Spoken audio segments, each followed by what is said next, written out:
Partie 1. La plus grande star du monde. Nouveau film, nouvel album, tournée mondiale. Impossible d'échapper à la déferlante Mike Stills. Sans surprise, et pour la 3e année consécutive, la star est en première position de notre classement des célébrités de 1995. Arthur Breslin. Les 100 célébrités de 1995. The Wire Magazine, septembre 1995. Chapitre 1. Paul. 15 septembre 1995. New York. L'interview devrait se terminer maintenant. Il faudrait que je remercie chaleureusement Stills pour le temps qu'il m'a accordé, que je lui dise que ses réponses étaient passionnantes, que je range rapidement mes affaires et quitte d'un pas léger la chambre d'hôtel. Le climat est déjà tendu. Mes précédentes questions ont mis la star sur la brèche. Il serre les accoudoirs de son fauteuil. Il faudrait mieux que je me retienne, sinon je vais encore me faire engueuler par Kelton. J'ai une dernière question, Mike. Oui, Phil?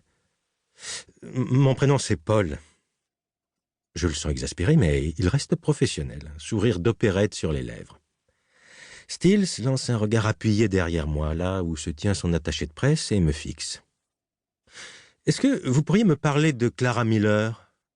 dis-je en lui tendant la photo que je viens de sortir de ma poche. Il détaille le cadavre gonflé retrouvé sur le rivage du lac Wentworth. Une fraction de seconde, son visage se voile, puis, sans même me regarder, il se lève et me pointe du doigt. « Foutez-moi ce connard dehors! C'est quoi cette connerie? Pourquoi ce taré me montre des photos de cadavres? Tu m'expliques, John ?» Je n'ai pas le temps d'en entendre plus. 2 mastodontes m'ont déjà attrapé par les épaules et me poussent vers la sortie. Les portes battantes de la suite de l'hôtel s'ouvrent avec fracas sur notre passage. Nous traversons le long couloir du Ritz-Carlton à la moquette épaisse et aux boiseries vernies. En rang, sur des chaises placées le long du couloir, les autres journalistes attendent gentiment leur moment avec Stills. 9 minutes d'interview top chrono, encadrées par une armée d'attachés de presse. Tandis que je passe devant mes confrères, portés par les 2 gardes du corps, mes chaussures glissant sur la moquette, je sens leur regard noir sur moi, leur haine viscérale à mon encontre. Je sais à quoi ils pensent. Tous. Il va nous gâcher l'interview, il va nous pourrir notre star, réussir à mettre en rogne Stills, faut le faire. Les 2 vigiles me balancent dans la cage d'ascenseur et me jettent mon magnéto à la figure. Je rentre d'un pas traînant vers mon hôtel, accablé par un mal de tête carabiné. Il pleut des cordes sur New York cet après-midi.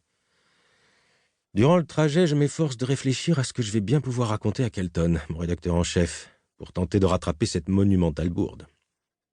Je mets un certain temps à réaliser que les passants me regardent d'un air passablement dégoûté. J'ai un drôle de goût dans la bouche.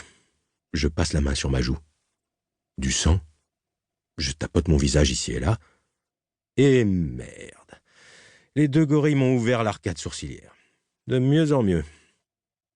Je m'arrête devant un miroir en devanture d'un magasin de luxe de la 5e avenue. Oh, j'ai vraiment une sale gueule. Mon sourcil gauche est tuméfié, d'une couleur violacée.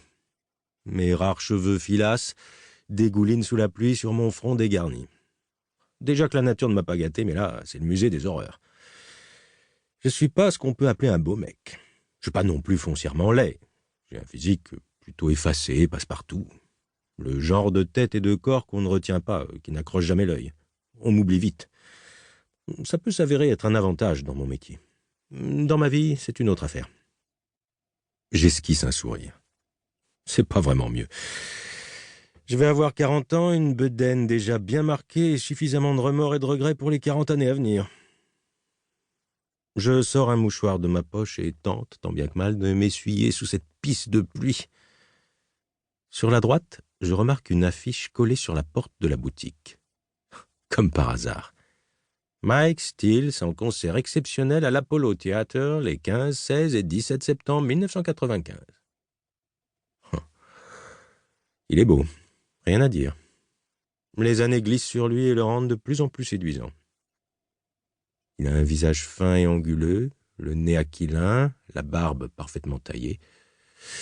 Stills dégage quelque chose de sombre et d'un peu triste aussi. Un magnétisme d'obsidienne. Pour continuer à écouter ce livre audio gratuitement, cliquez sur le lien dans la description et vous pourrez l'écouter en entier sans frais grâce à l'essai de 30 jours d'Audible.